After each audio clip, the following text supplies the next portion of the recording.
Welcome to the Freedom Fridays podcast. With me, your host, Pete Clark, the Whispers guy.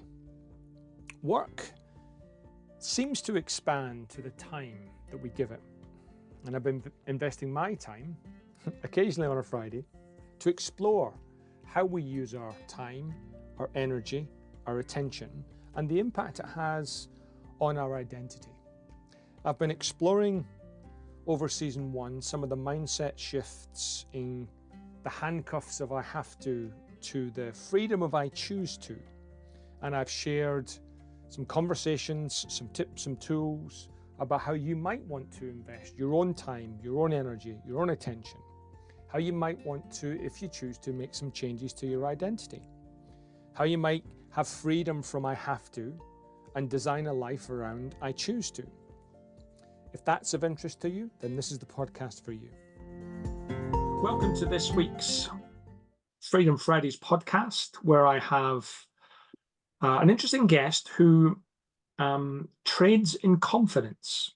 And we've just found out we were actually colleagues in a previous life. And Kim is a leadership development specialist, an international mum, which I'll say. So Kim Lancer, welcome to the conversation. Thank you, Pete. I love finding out that we have crossover connection. Yeah. There's probably that, what was it? It was Kevin Bacon, 6 degrees of Kevin Bacon. It's probably now down to 2. Yeah, definitely. We're all connected somewhere with someone at some point. Yeah. Kim, thank you. So part of what you've been doing is you've been discovering that even at the highest level, confidence can be a bit of an issue for people. And your idea about igniting confidence and reversing tall poppy syndrome. Tell me a little bit about what was the Rubicon moment where you went, oh my God, confidence is an issue? It was actually in a leadership program. I remember it really clearly. I read the resumes of these very senior top 10 high potential leaders, and I was really intimidated because they all had Harvard MBAs and they'd set up businesses on the side whilst being at this amazing Fortune 100 company. And I literally was thinking, wow, that's not at the same level I am. So I had to do a bit of prep in my own mind, as in I have a skill, I can help them. And then when I met them, they thought of themselves far lower, all sorts of self-doubt, and confidence was playing out for them. And that blew my mind because they were so impressive and at a supreme level. Interesting. So how did you spot the self-doubt? Well, how does it show up in someone like that? It shows up in coaching. It's and nobody discloses it to you straight away unless you have trust. So that's the unique part of being a coach. Now I've seen it thousands of times, and I feel like it's very special in this role because people actually drop the polish and the veneer. And when they do that and they trust you, which of course takes time, it's a bit like with your friends. They'll actually tell you what's really going on. So, yeah, it's a little bit of both, like the whole group together, everyone looks perfect and polished in the beginning. And then, maybe somebody says something vulnerable and somebody else reacts to that and it starts to open up, and then you do one-on-one. And interestingly, it showed up in different coaching. Again, somebody who would run, a region in the US, like really impressive level. And I thought what they might be talking about was, how do I have advanced negotiation or strategic thinking? But really what was happening was, how do I talk to this team member, which was about their confidence, or how do I step into conflict? Or it was the same themes. It was how do they believe in themselves before they do this next step? And that's what's getting in the way. Which is interesting because I think, both you and I talked prior to this that we both still experience a lack of confidence and self-doubt. And my experience of it is anyone who has that feeling or experience or mindset quite literally thinks it's just them. And yet it's all of us. Exactly. That's the thing that gets me all the time. Because, you know, the question that I find that everybody asks at all different ages, at some point, someone thinks, why me? Yeah. Like, why did this happen to me? It's only me that made this mistake, anything. So I find that so ridiculous, Pete, that even before I knew, actually, it's not just me, it's just a theme. I just want it to be normal for everyone, for everyone to actually understand, oh no, everybody would have that. It's like, it's very natural for us to put people on pedestals, isn't it? Yeah. And in fact, I've experienced that myself as a coach. Like, you often have of course, you're empowering other people, but you're in this level where you have all this knowledge and you do it long enough, people expect it, you know, okay, what have you got that will help me? Yeah. But letting go of that is the most genuine thing, as in wow, no, of course I still have self-doubt. I teach it and still experience it. I just have figured out some things that help me. And I don't spend as much time when I get back into that spiral, really criticizing, which I also think gets in everyone's way. Because the more senior you get, the more lonely you are. Like the whole CEO syndrome, the more you would question yourself, the more you're not allowed to question yourself. So I've definitely had that in my role. The more you got to put more polish on, and all of it's just making it harder actually to perform, but to be happy, right? Just to be happy. It's a lot of effort, pretending. Kim, I note that you have called your business Tall Poppies Leadership. My understanding is that Tall Poppies is kind of more of an Australian thing, I think. For those that aren't Australian or not familiar with the term, what does Tall Poppies mean? What's the theory behind tall poppy syndrome? Yeah, it's the theory that you don't want to stand too tall. It's the theory that things should be equal. And so it started from the idea that I understand, like farmers would have a field of poppies and they would want them all to be at the same height. Right, so it's quite literal. So it's literal, like everything, okay, we want it to be, you know, even. How that played out though into the culture here, and definitely what I grew up with, is don't put your head up too high and say how great you are. Don't talk about your achievements. Like you would know from Australian culture, humility, humbleness is incredibly ingrained in how we grow up, and it's valued. Yeah. I find the opposite of that is, well, now you can't celebrate success, or if someone in the media is there, you know, you can't allow them to be happy. You have to pull them down. So this whole pulling down thing is sort of the culture. And there's a little bit of in New Zealand too, but yeah, mainly here. And you've lived in 2 or 3 continents, right? You know, US, Europe, yes. Australia. Yeah. And we're going to have to be, it's going to have to be general here, because, you know, one size fits one, and, you know, everyone's different. Let's park that for a second. What have you noticed about people's responses to tall poppy scenarios in Australia, for example, versus the US? What's kind of the advantages and the disadvantages of how culturally we respond to those? I mean, there's a beautiful one here, which is people being humble, very, you have a say. No, you have a say, like sharing. It's you know, it's not an extreme capitalist society, I don't find. It's let's contribute. You have lots of consensus in the way, you know, business is done, in the way there's a community feel to it. That's a huge positive. On the other side, you can't be too big for your boots. Yeah. Right. So everyone's kind of excited, but a little bit fearful of saying, I went for this, until you actually get it. Or we don't just get to revel in it and say, I'm proud, because you don't want to be cocky. Like there's this whole, whatever you do, don't be cocky, because you've got to be. Yeah. In the US, I think the plus minus there is, you know, it can be too bravado. I remember my very first date, not even my dating experience. I walked into a bar. I had only been in New York a week. A guy came up to me at the bar, gave me his business card, slid it across, and said, I have an MBA from Harvard.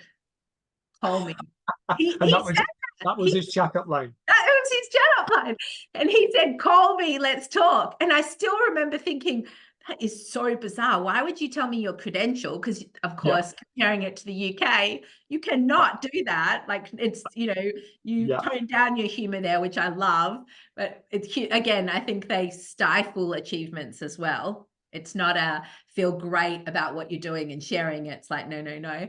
But anyway, I also remember him saying, call me. And I was thinking, well, you're here now. Do you want to just talk now and tell me how great you are instead of just like, that.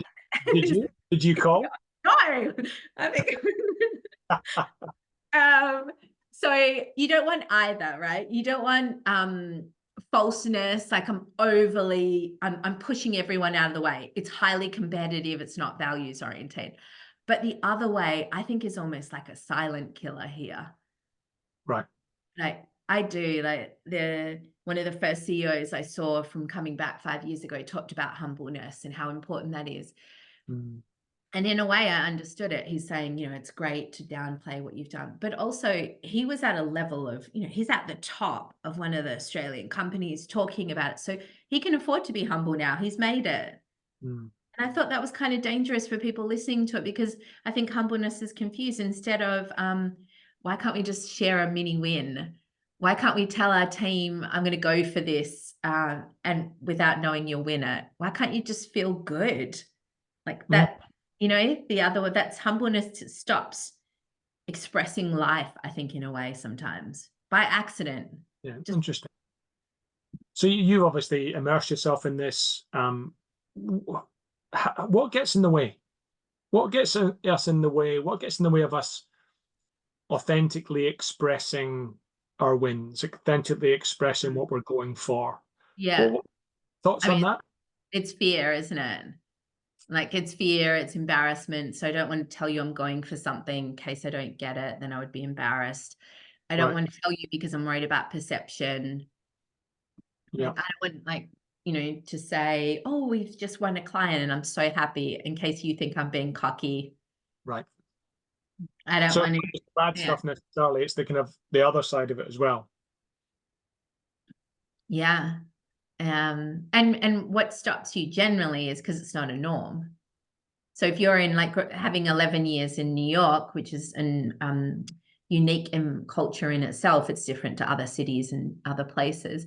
You are encouraged to share your contributions. It's almost like you have to advocate for yourself. This is a system I found working in a large organization where you naturally have to advocate. And you will get left behind if you don't do that. So that's how I've been taught in a way, but it's not what I grew up with. Now that can lead to overly competitive and not as collaborative, of course, but then you don't have as much fear. It's just the way that you have to do it. Depends. Interesting. Kim, I'm gonna make conversational mistake here, but I'm gonna do it anyway. Yeah. Four questions in one here. Yeah. Given your experience, what differences or similarities have you found in confidence based on age or tenure or gender or even sector? Have you noticed any kind of patterns show up? Yeah, I haven't classified it in those 4 quadrants. So I might just start with, I find that confidence, firstly, is one of the most important things to actually unlocking your skills. Yeah. It's just, nobody talks about it like that. Everyone wants an extra credential. Let me do, AICD, an MBA. Like I need something else in order to, but actually what you need is to think about yourself differently first. So that is relevant to everybody. That's why we don't go for roles or all sorts of things. Yeah. Then male, female. So I think the gender difference is that there's different external pressures on female leaders that poke away. So there's already barriers in the world. There's already research, so many different internal barriers. There were different roles that they play. So there's different things creating more self-doubt than perhaps males. That said, I find in coaching it takes longer for male leaders to open up, and they don't say it as in I don't have confidence. They present it as in, I'm going into this meeting and I'm just looking for some ideas on what I might do. Whereas, right? Which is, I mean, of course, code for, hey, my mindset's not in the right place. I'm not sure how to own it. I'm worried about the impact of these two leaders or how the co-head's going to take that message, which is valid. But these are concerns about the impact. Whereas a female leader might just, again, this is very thematic, so not true for everyone at all. A female leader might just talk about, over criticism, a lot of analysis. Why can't I be better? Not for everyone, but that might be a theme. Age, I find in talking to maybe sort of 20-year-old leaders, like younger generation, they don't resonate with confidence being a thing for them. Oh, really? Not as much. As in confidence is not the issue, or confidence is the... Yeah, I mean, I don't know. Do you remember this too, Pete, when you were 20 and you knew everything? Did you? I don't. It's a while ago, but yeah, maybe. Yeah. What did they call it then? Well, they don't, because I find they're not. It's like not knowing what you don't know. You don't know that you don't know it. Your level of confidence is they don't have high. a name for it. They don't have a name for it. Yeah, I don't think they, I haven't found that they identify, oh, I have a lot of self-doubt, or they talk openly.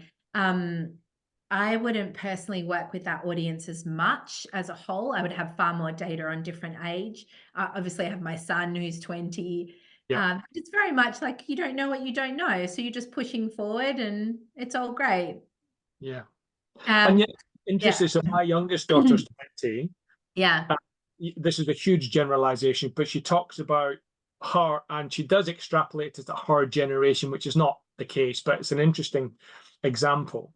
They'll march down the high street for some cause in their thousands, but won't pick up the phone to order a takeaway. Yes. What is going on there? Now, I know that's an extreme example. Do you find there's that polarity in how people express or live with or hide their self-doubt or confidence? Yes, definitely. I think the fear of rejection is heightened for younger generations. Okay. So, and that it's about communication. So putting myself out there, dating would be the same. Right. You know, like asking somebody and hearing yes or no in front of your face. Of course, social media has influenced that. So I don't find the younger generations are willing to fail as much, to go through rejection as much, even though everybody knows that's how you have the greatest learning. And I think the system is set up so you don't have to have as much. You can do it via text. We're talking about a personal sense, right? Whereas, I mean, nobody likes rejection. I think about having the business.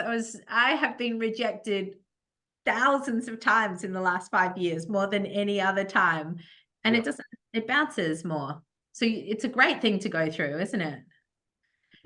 Back to your question about industries. I just think the difference with industry is you're an industry where conviction is key. So generally these are professional services. I relate to my own experience, investment banking, I had management consulting, where if you are the expert, you need to demonstrate confidence and conviction. Confidence is within, conviction is how you show it.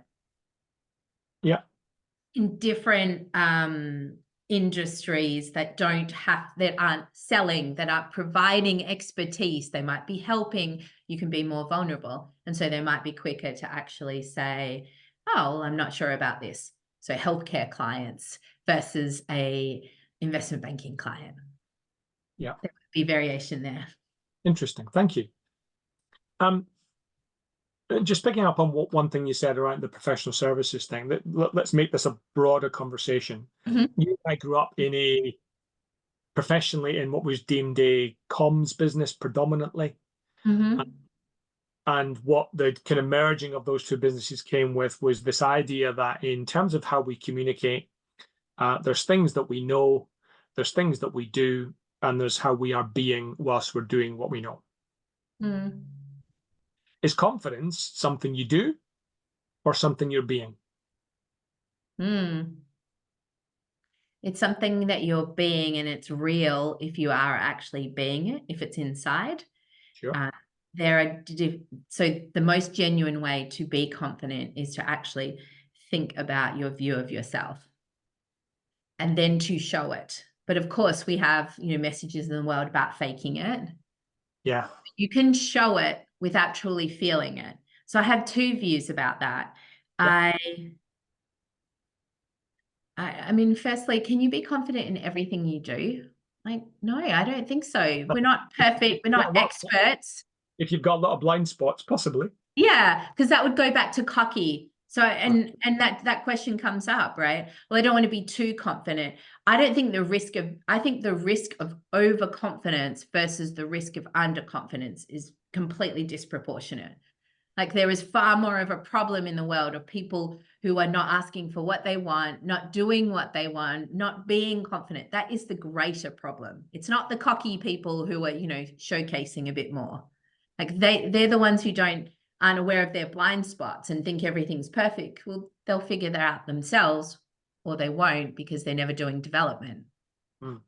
Like, the greater population are doing the other way. So do you want to just fake it? No, you'd be completely disingenuous. That said, do you want to go into your boss and say, oh, I'm a nervous wreck, I'm doubting everything? No, that's same with when you're presenting in front of a client. Like, you can demonstrate expertise and conviction whilst you're still on a journey to believe your confidence as well. And I think that's important, because that's how we ascertain right or wrong in the first 7 seconds. That's how we ascertain, do you know your stuff or don't you? So and it's interesting you say that, because if I'm working with a group and I'm in this realm of confidence and I ask them about, where'd you get it from? Yeah. Most of them would say, at least what they articulate, is that I get it from what I know. And yet you put them in a communication context of anyone in a communication context and ask them if they're confident, and they go, no. Despite knowing everything they need to know. Yeah. You put them in that context and suddenly it's reversed, which gives them a bit of a, they go trans-derivational search going, oh my God, you've just screwed me up, Pete. Well, the point being, just the knowing stuff is not enough. No, exactly. You've because what you're telling me is I'm not confident in that context when she is there. Yes. Yeah. Or the questions I don't know I'm going to get that might trip me up from what I don't know. Yeah. It's such a great all point. Of that stuff.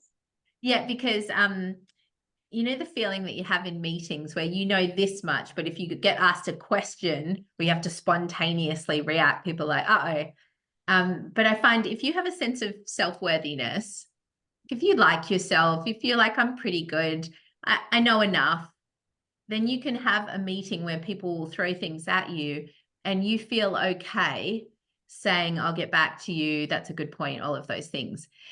If you're like, they've just found a crack, like imposter syndrome, which of course we all experience, then you get really defensive and you think, I don't want to be in that situation because if I'm caught out about not knowing.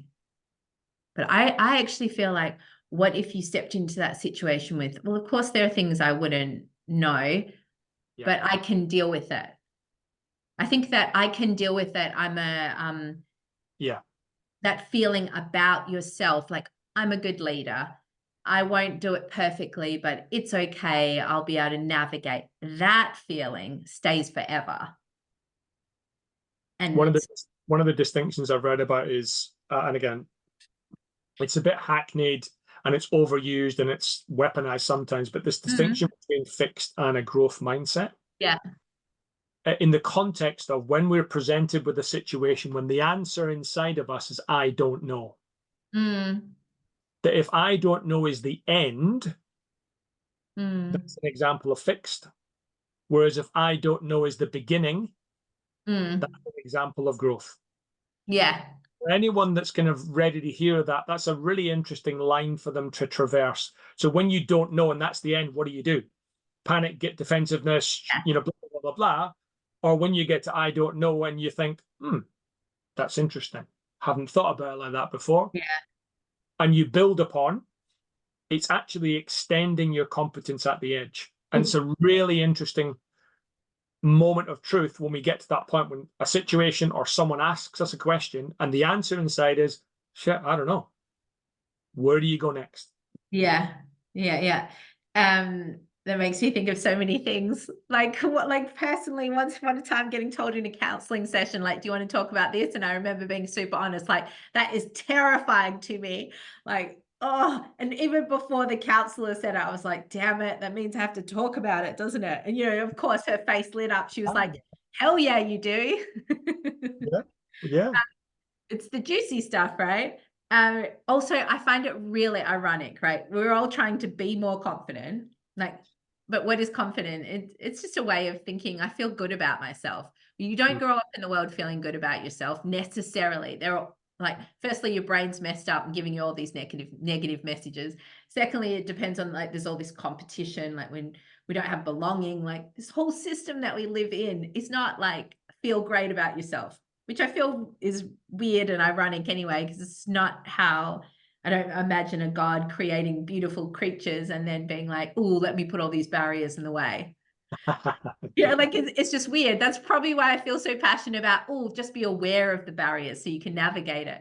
But anyway, so there's all these things that could get in your mind, but how do you have more confidence? You have to go through discomfort and practice to get it. That's the only way to have more of it. So, and everyone, of course, would be terrified about that. Like, practice it again and again and again, do it, grow until it feels more comfortable. Like, that's a weird system too. This is kind of a throwaway line, but kind of not. So Dutch courage doesn't work then? Oh, I think it definitely can do for short term. Yeah. Like, whole concept of, can I, if I can change my state, I can come into this session and pep talk myself so I look and feel better. And I do. I wear things that do. I put on socks. I look at signs. I do all sorts of things to get me into that mode.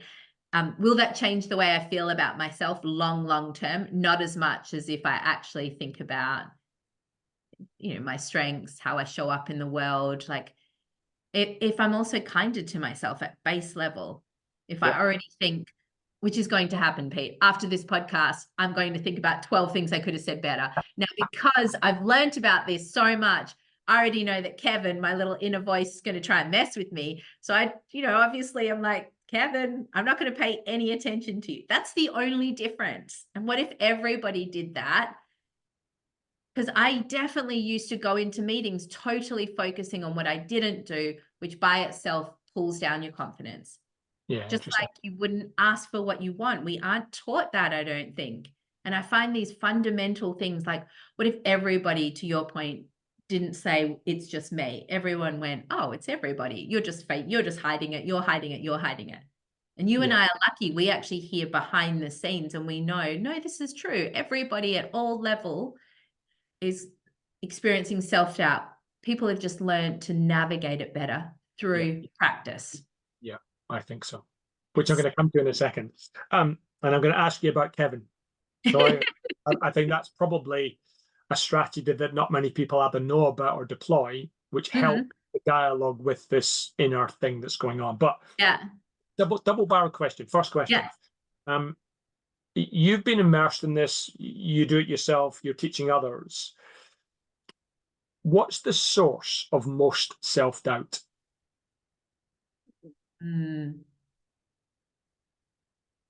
Oh, a negative experience you've had in your life. I'm going to give you an example that has had emotion around it. Okay. So, for example, well, I can tell you mine. Probably the biggest thing, challenge, whatever, that I had is being told that I was about to be promoted, like 99% sure. It was a year-long process. There were all these sponsors. and then getting told I didn't get promoted, which was quite a surprise in that context, but getting told why.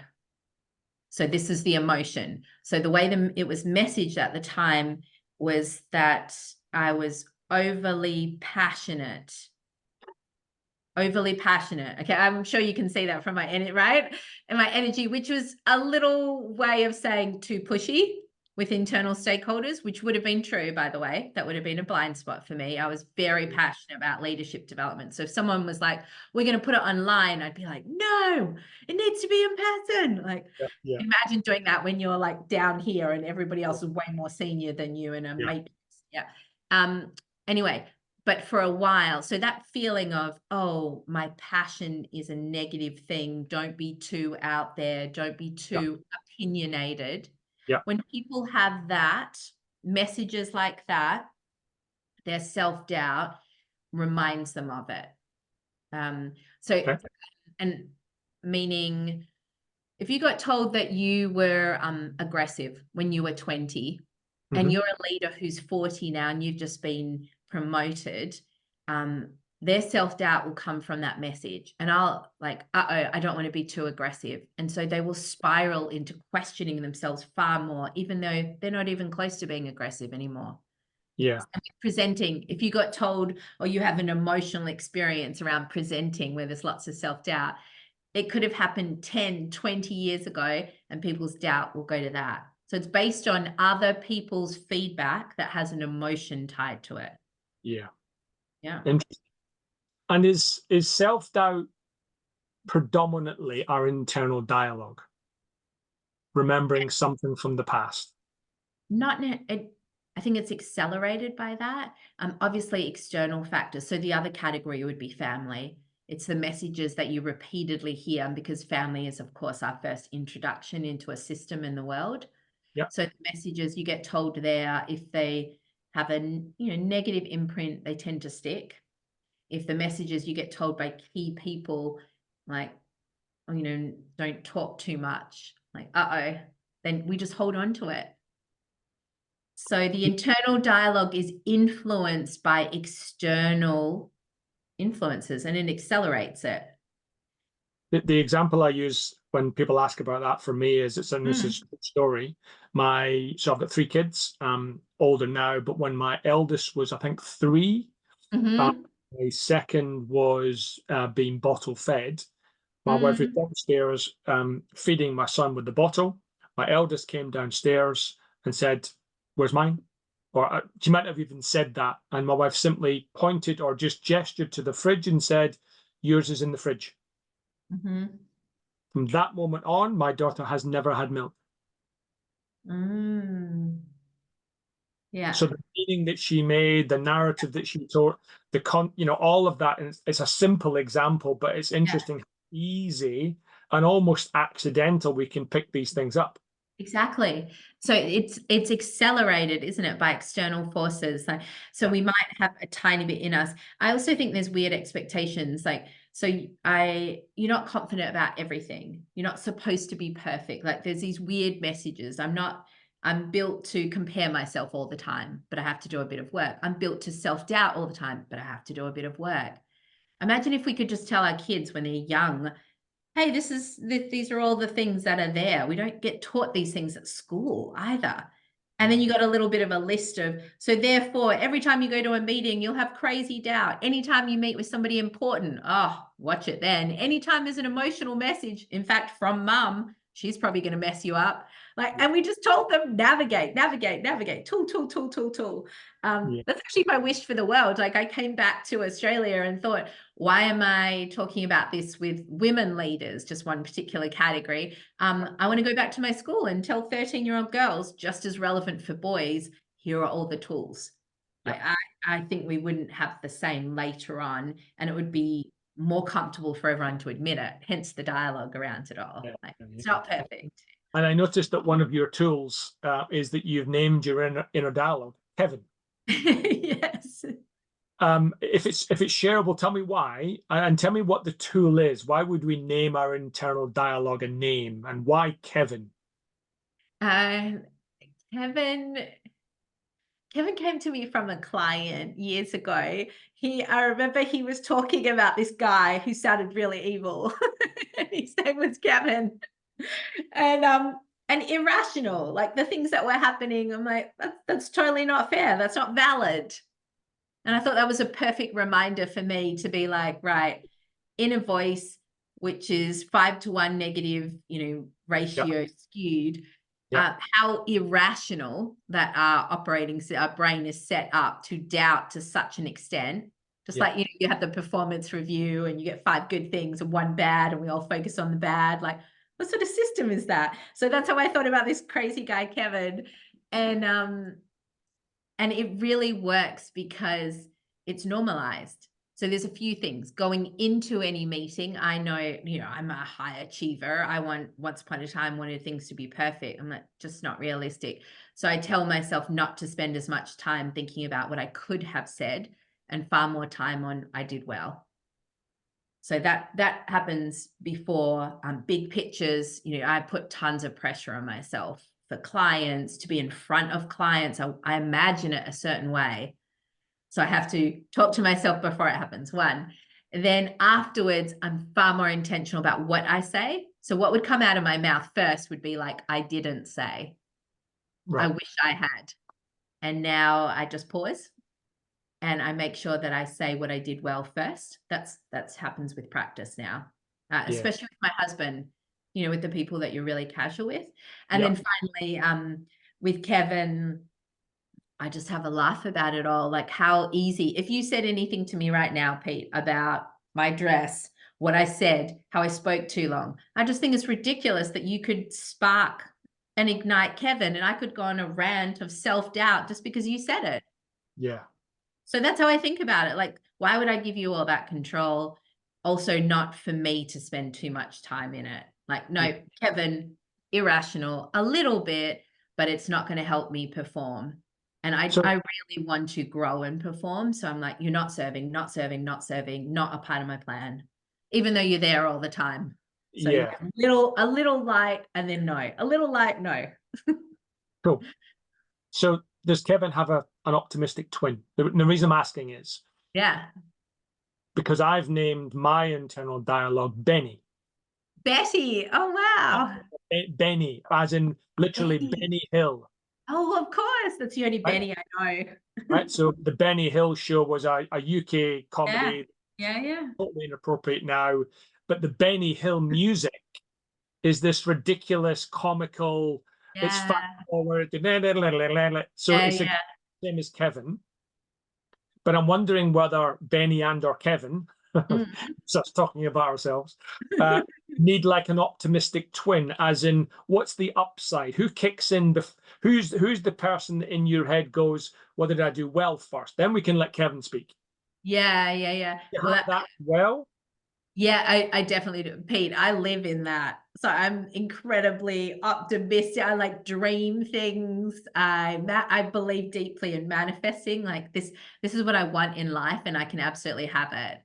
So to the point that if I picture things with my husband, I'm like, oh, I wonder if we could, he's actually said to me, and I've said to him, well, how come you're not stepping into this conversation? He's like, because if I do, I know it'll happen. Like as in, so I'm in that, like, I'm in that space on purpose. I really take care of my thoughts, as in, this is what I want. I'm going to put, I don't know, protection on some of my thoughts. I'm going to monitor when I go into a bit of a spiral, but I believe I can have it. I believe we can all have it if we would focus more positively on what we want, not the gap of what we don't have. And I notice that for me all the time. The minute I step into, there's a bit of lack here, is the minute I start feeling worse, is the minute that Kevin comes in and I'm like, that's not myself. I'm supposed to enjoy life and be happy. I think that for everybody. I think we just get caught in comparing ourselves or all these other things. We don't know how normal it is to have down. So we don't know how to figure out this is what I want. Like, you can have it. One of the statements I make to people, and I make it because I think I know what I'm talking about, and I've done some, if not all of it, but I'm sure they nod and go, I have no idea what you mean, Pete. I tell them about the leaders that I've met, the people that I've met that are most comfortable in their imperfect skin. Right? And to get there, they have to do the work. They have to do the work on themselves. And everyone nods and goes, yep, I know. Mention that to you. What would you say the work is on ourselves that helps reduce self-doubt and ignite confidence? It's really foundational things. The work is truly writing down strengths. I call them superpowers. Like you have to have a little personal party. Like you have to actually write down things that, you kind of know, someone told you along the way and you think they're silly and fluffy. They're not. You have to write down, like, these are my superpowers. You need to ask your friends, what are your superpowers? You need to get data on how do I show up for you, and write it down. Don't just hear it and dismiss it. That's what your brain will do. Yeah. And also amazing to go back on 3 best decisions I made in my life. Okay. Best decisions, hands down, you were not influenced making them. You made them yourself. That tells you right there, it's your inner voice. It's me. I got this. Okay. I got this. 3 achievements, like on your resume, 3 things that you've achieved, and then 3 things you're really proud of. Yeah. Like, look at what I've actually done. So with that, you immediately feel better about yourself, so that you actually have, like, you're armed with something. When Kevin's like, oh, you didn't say the right thing, you're like, oh, well, I'm imperfect, and look at the things I am doing well. Yeah, I think imperfection is fascinating, because the world is telling us high achievers keep going and going and going. So that's something that I think a lot about, how I want to keep growing and could always do things better, but sometimes enough is enough, and that's okay.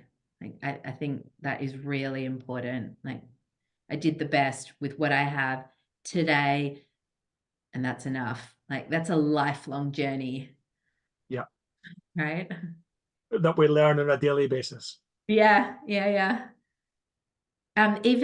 I don't know if people do this, but I regularly write down, especially because, again, because I'm in a world of, like, as much as we impact and feel amazing about what I do, I also go and talk to clients a lot and get knocked back a lot. Like, that's just natural. If you're in a business, you're always out there, or you're always in front of people. So it doesn't work for everyone, does it? But you feel good enough. Like, I'm serving you, but not everyone. So in that space, I feel like it's important to also constantly feel good. Like, we're moving forward, it's progress. It's not just the outcome. So I write down every month things that we did. And I talk to my coach. I've got a mentor. I make sure, instead of talking about a goal for the future, I just stop and go, here's everything that happened this month. And every time I do, I feel better. And a lot of those times I'm thinking, oh, but I lost a deal, or we could have done this, or I have high pressure on, which I think a lot of people do. It's about the time. Like, I want to achieve this by this time. But if I wasn't as hard on myself about the time, I would just think about, oh, it's just about progress. So I'm not going to get it by that time, but I am growing myself. I'm becoming a better person. I'm learning, and I will get there. That's the positivity too. And even if you don't, who you become on the way is the more important thing anyway. Yeah. Which is the other thing. That's the unexpected. We didn't win awards recently, Pete, and I was devastated. I literally cried. We were up for the Telstra Awards. I told the world, I was so happy. We got through to stage 3. It was like thousands of applicants. We're down to a handful. But I feel far more able to go, that's interesting. I thought it was going to be that path. Like, I really did. I believed it was going to be that path. Turns out it's not. How interesting. It'll be another path. I don't suppress it, though. I did have emotion. I was truly disappointed. Yeah. Cool. Well, there's benefit in that too, right? There's benefit in having a safe-ish space to get it out.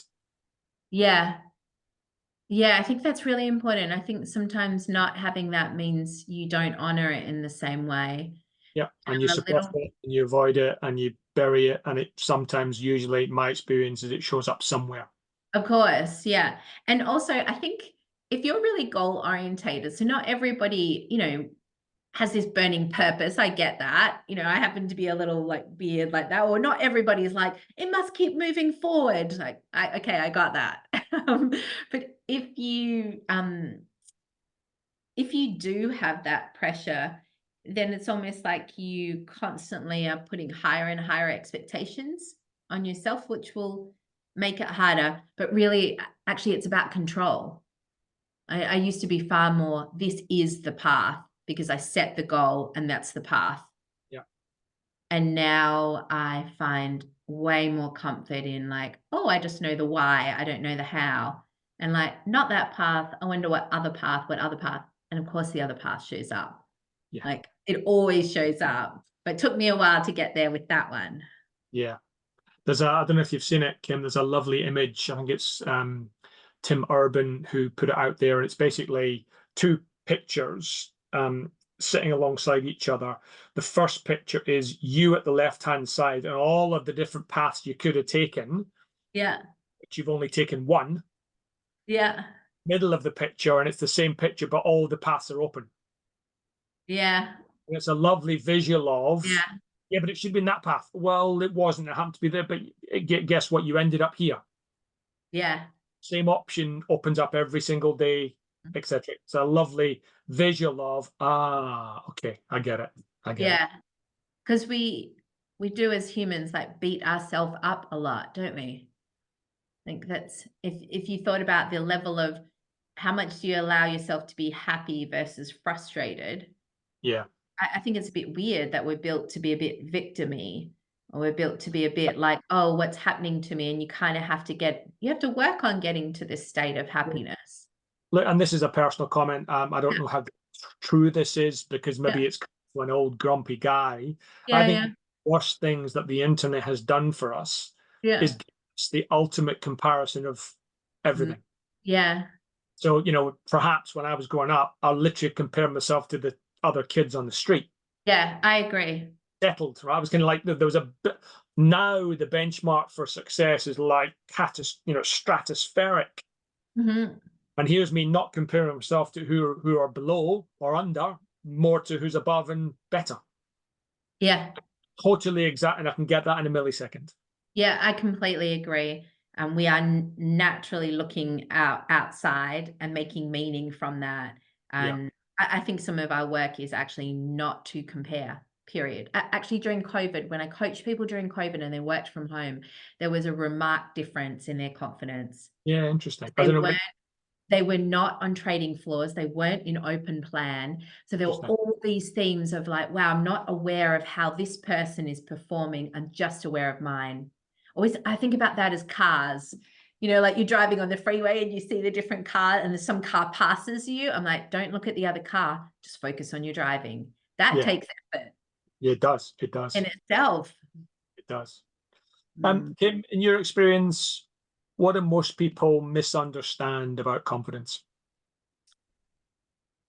That it's this fluffy thing, that you're born with it, that everybody has it.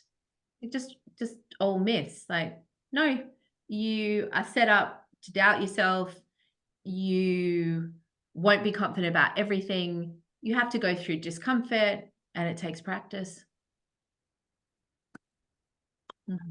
I'm really conscious of time, Kim, so maybe one last question and we'll ask how people can get in touch. I'm a young mum coming back to work. A middle-aged man or woman made redundant in my mid-50s. I'm a, I don't want to say the word victim, but I've sourced some, bullying at work, and I'm going into a new job. And I come to you as a coach and I say, Kim, look, I know, right? I can explain, but I've lost my confidence. I had it. I've now lost it. You've got 5 minutes to help me, which I know is completely unrealistic. What would you say? What kind of tips, tools, what direction would you point me in to kind of go, Okay, right. Here's how we regain your confidence. Yeah. Well, in true coaching form, I would be asking all these questions to that person versus the opposite, which is me going to be telling you strategies. But I would definitely say how valid that is. Like, this is real. People have real knocks. I can think about real knocks. So validating that as in allowing them to express it. Like, what was that really like? What's the impact of that? What are your real feelings? Like, I would want them to talk about, I feel rejected, or I feel like I've let my family down. I'm not, whatever it was. So talk genuinely about the real impact of that, because most people are kind of covering up, because when they tell a friend or someone else, they're like, oh, I'm going back to work, but it'll be fine. I lost my job. I'm sure there's something out there. Yeah. They are not being true. So I would want them just to be true. Okay. Then I would think about dissecting the different parts of confidence. So you lost your job. That's about, well, firstly, what were the factors involved? So get diagnostic. Is it an external factor? Is it a you factor? Same with going back to work. Like, oh, you've been out for 2 years. So people have a myth about that all the time. I help leaders with that. What exactly has happened to your skill set in the 2 years? Like, externally. So you haven't followed the news, but what do you think has happened versus, so we diagnose the landscape. That's how I think about that. What's true, what's in your head. Yeah. And then confidence is not in every facet. Just like I don't feel great about myself as a mum every day, and then I have a day that I don't feel good as a business owner, and then a wife. And so this is not in totality. This is in this particular piece. So they'd have to rebuild how they thought about themselves. So which part? That would be the third part. So you don't feel good because you have a sense that your skills are not as applicable anymore. Well, that's not true. And then what skills do you have? And it would go back to who they are, which is about how you could providing a visual of what it could be that they do. Yeah. Okay. Yeah. Based on that knowledge of yourself, which is, here's your superpowers. Here's what the value that I bring. Here's how I feel about myself. The external factors in all three of those situations have just made me think differently, but I actually haven't changed. So let's get back to you. And that takes time. So I would honor the time that different people take with that. That was very comprehensive. And maybe a final cheeky question. Mm-hmm. For you, what top 3 things build and dilute your confidence? Oh, for me, I get such a high after a client's like, boom, when you have those coaching sessions and I'm like, I'm so good because they've just got really honest and realized a blind spot. I'm like, I run off thinking I'm the best person in the world. That's one. Yeah, cool. Yeah. My confidence. When I hug my daughter, she's 2.5, Aviana, and I can tell she's really comforted. I can tell something about my very being impacts her whole state. I'm like, wow, that makes me feel really great about myself. And I'm having that experience much later in life because I didn't have children early. Like, that's what I get to do as a person. Sorry to end negative. Anything that dilutes it? Yeah, and then I didn't even get my third one. I was like, ooh, probably dilutes it. Yeah, definitely. Every time a client says no, like pitching, of course I have a moment. I kind of come back a bit quicker to, was there a total match there? Yeah. Those sorts of things. But for the moment, you can't help but feel rejection. Like, and then I'm like, no, it wasn't meant to be. What else dilutes it? Oh, it's probably a parenting thing again. When I snap at my 15-year-old. Yeah. And then I'm like, oh, you know better than that. You're an emotionally intelligent coach. I'm like, damn it, criticism. And then I'm like, it's not perfect every day. It's not perfect every day. Thank you. That's some great insight there, Kim. How do people get in a hold of you? What's the website? How do people get in touch if they want to have a further conversations with you? Yeah, always love connecting with people. So you can get in touch with us on our website, www.tallpoppies, all one word, .us, because we've got a US and an Australian presence. We're on Instagram as well. I'm on LinkedIn, the Tall Poppies community, or just Kim Lancer. Join us because we share all sorts of thought leadership on this. We share all these snippets and quotes to help everyone get more confident in general. So always love to hear from people and help them. Thank you. It's been a wide-ranging but singular conversation about confidence and self-doubt. Kim, I'm really grateful for your insights, your willingness to share, and I'm sure those that are listening will get some real benefit. So thank you for sharing. Thank you. Thank you very much.